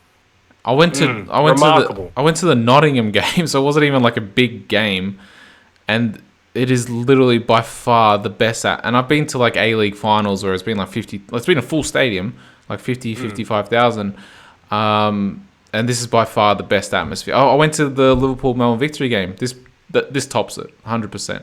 Although it might also top You'll it Never Walk Alone at the start was unbelievable. Yeah, the but MCG, it might also top it because it's an actual football stadium. It's not a cricket stadium where the noise just vanishes out of the stadium because the Emirates is a little bit enclosed. But on your point, just quickly with Arteta like being calculated or lent into like this sort of his exuberance, I watched there's an interview with Jack Wilshere that came out I think yesterday or with Haters TV, and he was asked like, was Arteta like this as a player? And he said, yeah, he was this intense and like always like trying to rally like us players when he was a player as well. So he might not have been necessarily like that. I never saw that on the field with him when he was the captain, where he'd like where it would look like he was losing his head at certain times, but maybe in training and behind the scenes, like in the change room, maybe he was always had that intensity. Yeah. Oh, there was something else I was going to say. Oh, yeah. Also, on the Arsenal fans being fickle. You know what? Also,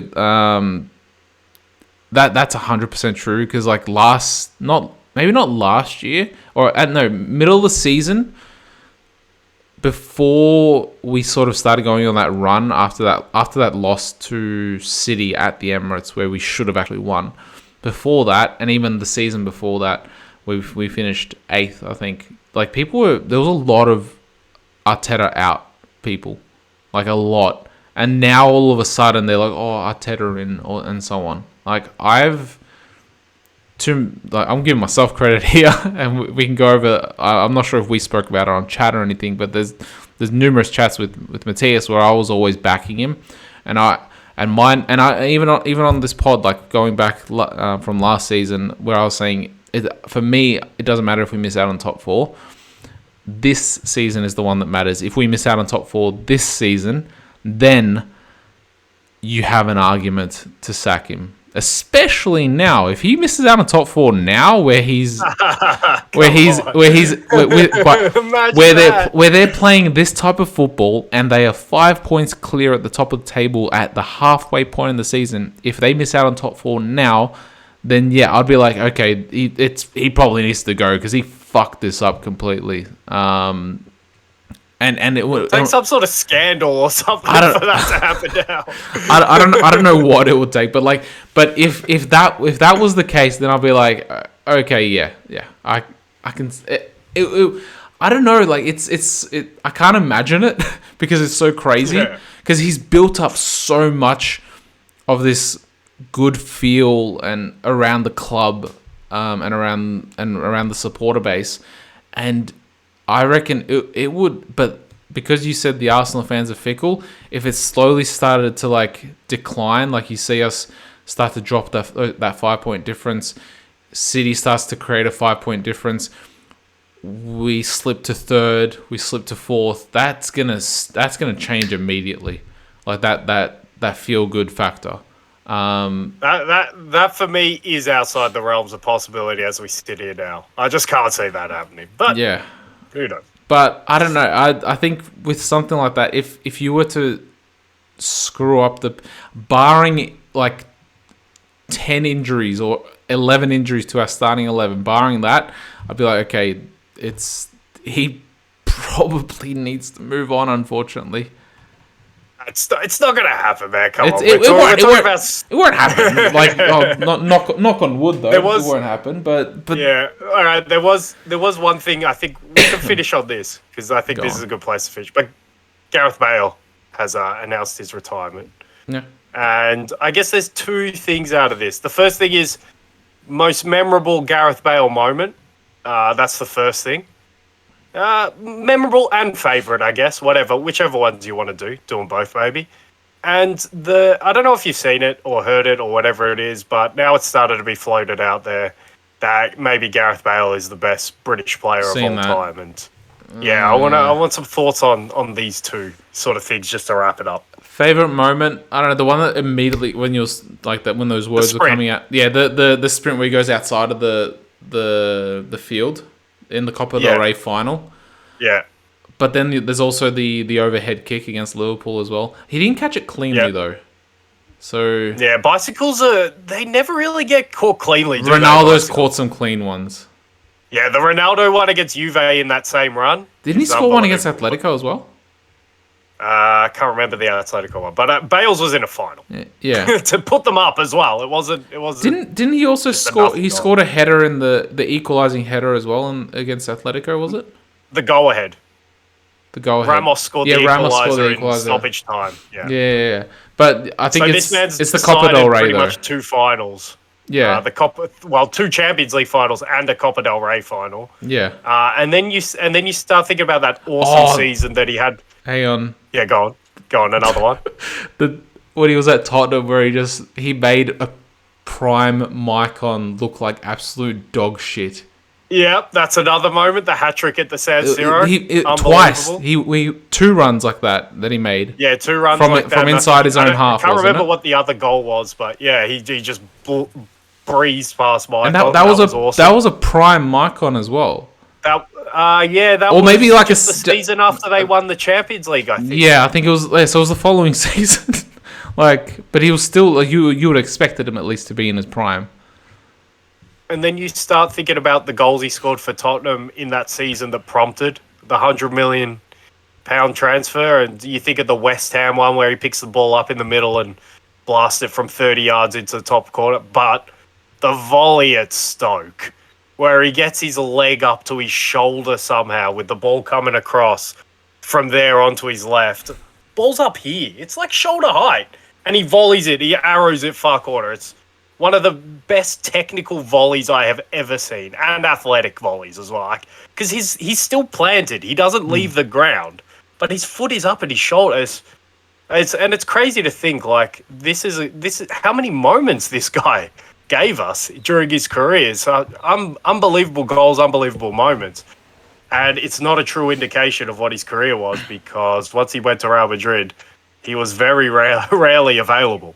He was pretty for much the first season with Mourinho, and then I think the first season with Zidane. No, Ancelotti, where they won the Champions League. Ancelotti, 13-14. And then after that, he started getting. I think he had like chronic back issues, which you know all about. Caleb Bale. Too much golfing. Yeah, probably. But yeah, I think, and then at least that's what I heard and read about, like that it was like constant back issues, which then started to like go into like his like leg issues and so on. Yeah, but such crazy moments for one player. There's actually a lot of them. Because we just did it. It's like you go through. It's like, oh, it's either that run or the bicycle kick, and then you start thinking, or it's that, or it's that, or it's that. It's like, oh wow, what great moments he's had. But and as well, your thoughts on the best British player ever aspect. See, it's a difficult one, like, because he has 5 Champions Leagues to his name. I think two of them. Where he's a big part, I think, is fair to say. Or 3 where he's a big part. Maybe 3. I don't know how much he played in the 17. That one they beat Juve. I don't think he started the final. I think Ronaldo was really good in that final. Need to see how many injuries he had, because he need to see that, and maybe that was the reason rather than him having falling outs. And when he got injured, if he was injured or not. But yeah, definitely 2. But he has 5 to his name. See, it's a difficult one because he gets to keep the Champions League trophy himself. If he was a club, he'd get to keep that one because he's got so many of them. Yeah, crazy. See, and then it's sort of our debate in terms of players that, like the international debate, for instance, players that play for, like Lewandowski playing for Poland, Luka Modric for Croatia, although Croatia's done actually really well. Where you have these. Another moment you could say is Wales making the Euro semis in 2016. Yeah, like he did carry them as well, like to a semis as well. But like, it's that's the argument. Like, you have these great players that unfortunately don't play for like a big nation like an England. Like maybe had he have chose England instead of Wales, he probably could have. I don't know. But you wouldn't want to. Because didn't Rice and Grealish pick England over Ireland? Was it? Yeah, I know Rice did. Yeah, but they both played for youth level Ireland, didn't they? Yeah, it's like even Musiala played for England youth level, and now so it's no fault of his own that he didn't win any international trophies with Wales. But he did more than Ryan Giggs for Wales. Yeah, true. I mean, he was helped that he had pretty good players around. He had Ramsey when Ramsey was actually good. Don't know who else. Ben Davis, I guess. And I don't know. A few pieces here. I don't know. Cause can't say the best. I don't think he's, in terms of, like, Rooney comes to mind straight away because I think he's better technically. Bale relied a lot on his physicalness. I can put Bale in a category with Rooney and we can have a discussion, but the one I can't I can't put him in a category with. I think it's just Bobby Charlton, sort of by himself up the top there. Bobby Moore played for West Ham, so that sort of not disqualifies him. I think he's still got a Cup Winners' Cup in there as well, which is a great achievement for West Ham. But Bobby Charlton winning the World Cup as captain, scoring I think 2 goals in the semi-final against Portugal, and that was Eusebio's Portugal, and that was prime Eusebio's Portugal. And then obviously being part of that whole team that wins England's only World Cup on home soil. And then I'm pretty sure Bobby Charlton as well came through the Munich air disaster, came out the other side. So if he was still a part of that United side that we're going to keep rolling, who knows how many European Cups he could have, but he still has one. And that's after having to pretty much be the fundamental piece of rebuilding the club after that disaster. And he was still able to go on and get one, I think in 67 or 68. Can't remember which year it was. But yeah, I think Bobby Charlton, for what he accomplished, how good he was, his goal scoring record as well for a midfielder was fantastic. I just put him a notch above. But then in that next category, I think you can have Bale, and you can start having arguments about greatest British players ever when you throw Dalglish into there. Souness Bobby as well. Moore, like I said, Sorry? Souness, you can throw him in there. Yeah, you could throw. I was thinking Graham Souness as well, and obviously Wayne Rooney. So you could even throw Ryan Giggs for that longevity as well. Paul Scholes. Paul Scholes, yeah. So any British players part of that United team, fundamental pieces are good shouts as well. So yeah, I just put probably the second tier, but I mean, a lot of old timers also say George Best is like the best footballer. Oh, that sorry, they've ever seen. no, sorry. To forget George Best is criminal. That's my fault. Even he might be like kind of between the tier of with Bobby Charlton and just below. He might just be. I watched. They had an ESPN documentary here the other night, and oh man, it's so unfortunate that like that it's probably the best case of fame getting control of you and having the wrong support group around you, and like just falling into that pit, and like I don't think his family, from memory, I don't think his family moved to England, so he was there by himself.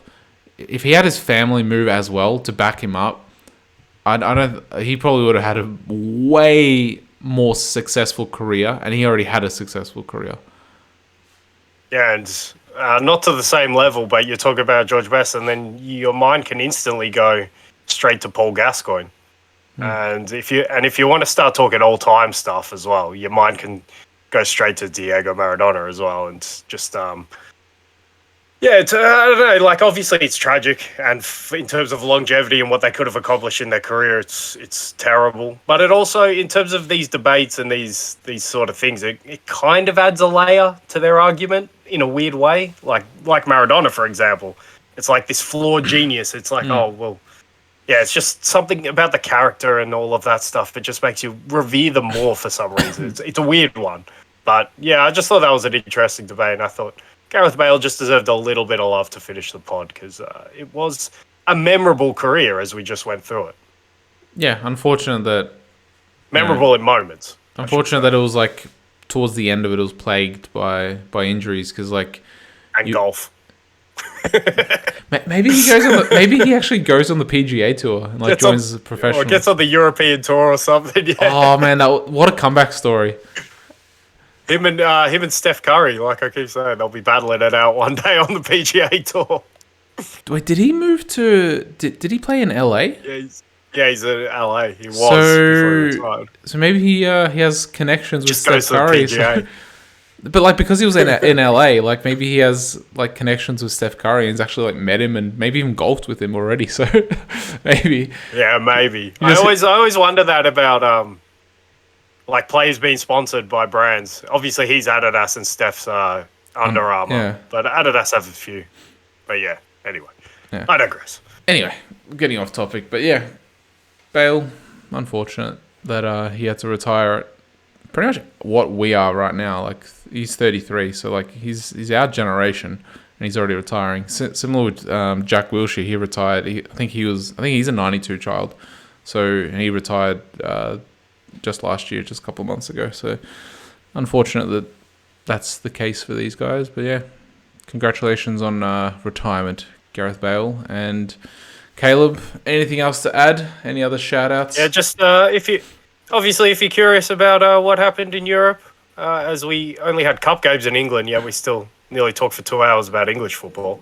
But yeah, if you're interested in what happened on the continent, just check out my solo session, 30 minutes. I don't know. If I'm going to keep doing these, I vow to get better. I'm sorry for the amount of ums, but only second try at a solo session. Is there video to it, or is it just audio? There is no video. I was waiting.